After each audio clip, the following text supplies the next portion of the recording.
Hi guys, today's video will be slightly different from my normal format due to a couple of factors.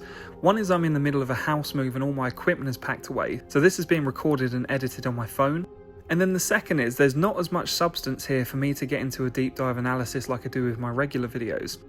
So Konami have now posted a follow-up teaser for the upcoming Silent Hill movie sequel titled Return to Silent Hill.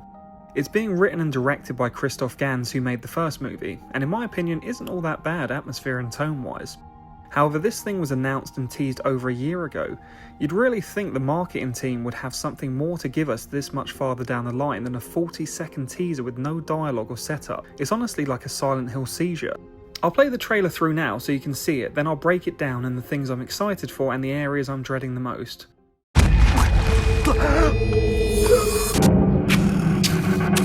Something's happened here. Something really bad. Hold the darkness, you can't keep it away. Please don't go any further. You don't know what kind of hell you have to face.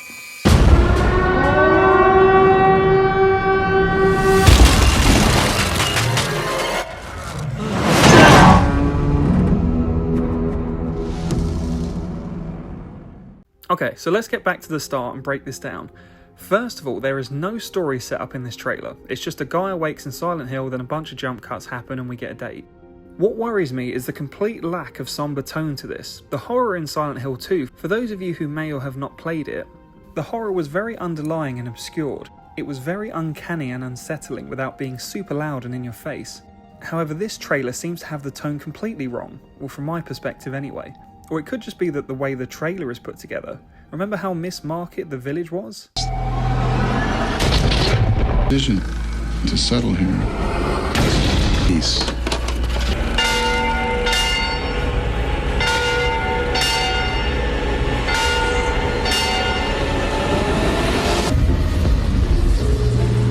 I love you, Lucius.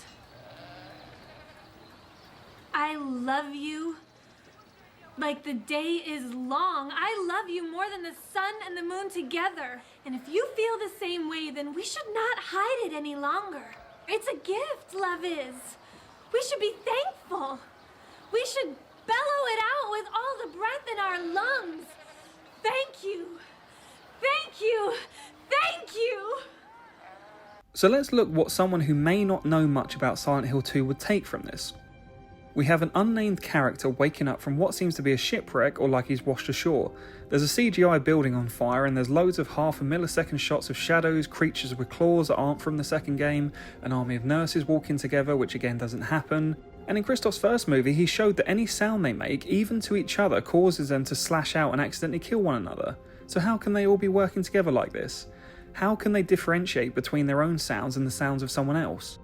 We have unnamed bro run through some AI fire, and someone telling us in the voiceover not to go any further. Two sets of people's eyes, we get told Christoph Gans is a visionary, and unnamed Chad walking past a Welcome to Silent Hill sign that's clearly on a footpath now and not on a road where you can enter and exit in 2 lanes like he set up in his first film. He even walks past it like he's unsure why he's there. And then Pyramid Head with mesh wiring across his helmet for some reason and no shirt reaches through some bars. You then get the line, "You live here now." Now, what the hell am I supposed to take from this? There's no voiceover of any worth, just random cryptic voices and phrases, one of which sounds like an old man, in which there aren't any in Silent Hill 2. There's no character set up, there's no backstory or lore put forward, or even what the threat of the town really is. Now, let's look at it from the perspective of a Silent Hill 2 fan that will be looking forward to this. James doesn't look like James, nor does he even embody the same kind of mystery of being a blank canvas like the everyday schmo that he was portrayed as in the game. We have to be able to sympathise with James's character for most of the movie until the ending is revealed to us, which makes us feel conflicted. This guy is super bro Chad vibes. The rock star hair, the leather jacket and jewellery, the convertible sports car. His image seems to reveal a hidden darkness within him that shouldn't yet be revealed. Like he's an alcoholic, maybe short-tempered, previous issue with drugs. He doesn't seem the type to want to search for his dead wife. He looks more to me like the type to be downloading Tinder at a wake. He wakes up and coughs up water. From what I can assume, this is from him washing ashore after tipping out of the rowboat you used to get to the Lakeview Hotel. He also has an Easter egg with his necklace of the blue medallion, which is one of the items you acquire after already completing the game. It also allows you to unlock the UFO ending. This is also a point that confused me, as if the team designing this character are that clued up, they know about unlockable items and secret endings, then why is the rest of the trailer so void of anything direct to the game with that attention to detail? And why is the hotel already seen as on fire rather than it being shown as just abandoned, and then later, after realising the truth of James's actions, seeing it as a burnt wreck? It doesn't make sense to me. You also get these quick flashes of a box of tapes and a blinding light coming from a TV. This is what I'm guessing will be the reveal of him on the tape, but the fact that he's in a dark, dingy room squatting on the floor and the TV is unnaturally blaring light out at him takes away from the general shock of the twist, as it's already revealed something shocking or earth-shattering is going to come from this tape. Whereas in the game, you're completely taken back by the events unfolding in front of you because they're not exactly fully clear what's taking place the first time you might see it. There are some paper mache spider leg shadows for all the creatures that resemble this in Silent Hill 2, and in which I mean none at all. We have the back of Laura running down a hallway of the Woodside apartments, but again the set just seems way too over the top of how dirty and dingy they've tried to make it. It looks like a maze at a haunted fairground attraction. It's so unrealistic and unnaturally over the top, it takes away from that uncanny feeling of just being in a fairly disused or recently abandoned building that seems like there may even still be people around to speak to or not. This looks like they're trying way too hard. James then seems to be running through some polite AI generated fire which is letting him pass in the middle and staying just to the sides, which is nice. Again, if this is going to be Angela's corridor scene, the mood is completely spoiled, as the quietness and vulnerability of that scene whilst the hotel burns around them, seeing what Angela's nightmare is like to her, makes it even sadder while they discuss their true natures. Here it's almost like an action movie set piece. We have someone say, "Please don't go any further," and from what I'm guessing this is Angela by the delivery and accent. Speaking of which, we still haven't even really seen Angela already properly in any of these trailers. We see the Lakeview Hotel on artificially created fire, but then at the same time the building architecture looks more like Brookhaven Hospital. I don't know what this is setting up. Do we expect James to run into a burning building looking for Mary? We see someone in a morph suit being crowd surfed over some hooded cultists. Now I don't know where this is going to tie in, but if they're going to try and reintroduce the cult into this, like this is them handling Alessa's body after the burning in a flashback, the cult is barely, if at all, ever mentioned in Silent Hill 2. There's the odd reference, but nothing really ever comes up about Alessa or the cult at all. So what's this? It looks like the body of a monster more like. We see him standing under a creature with long legs and arms with very long claws. Again, not a monster known in Silent Hill 2 and maybe just something created for the film. If that's the case, liberties like that should not be taken at all, as the character designs and traits have weight and deeper meaning to James' inner psyche. So what does this one represent? Or did they not think of that at all and just thought, we got to get the kids in on this, so let's put spooky dollar store Slenderman Blair Witch creature with claws in it.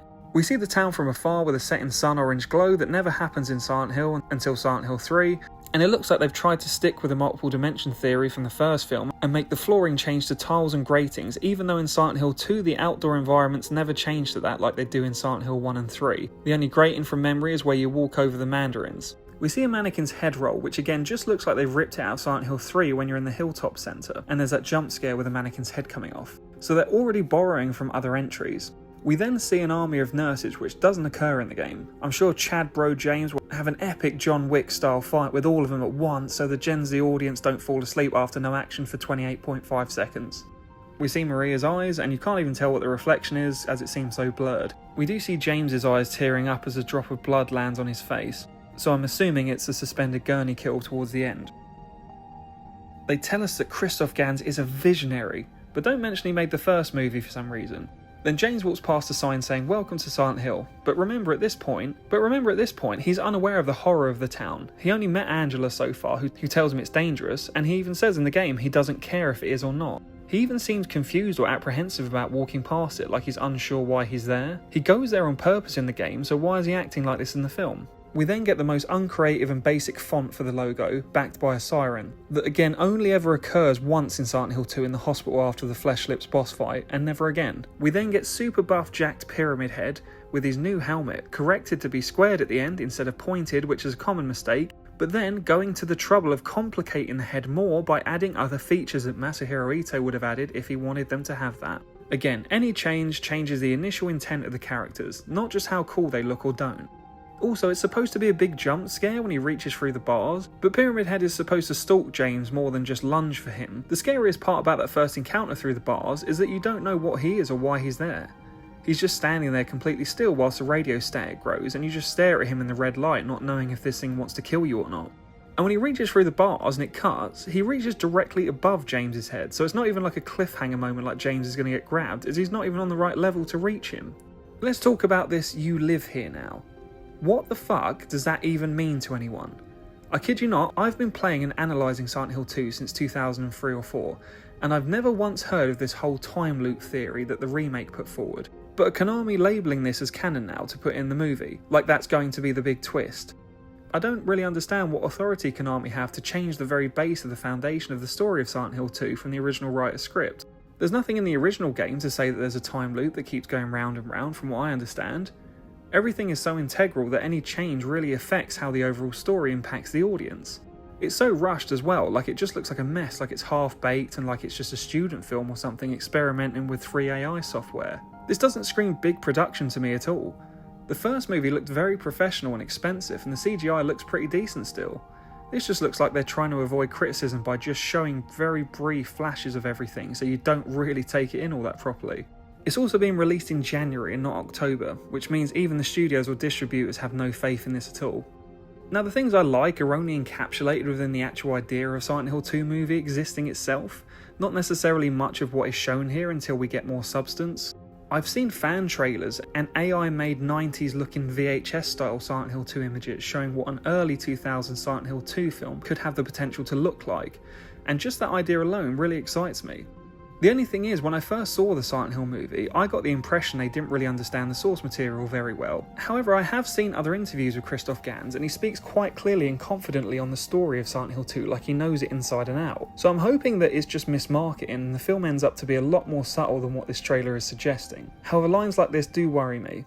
All know that watching an horror film alone at his home is quite different of being into a big theater with a crowd and everybody jumping at the same time. It's very different. We are modernizing, we are giving him what the audience of today is really wanting.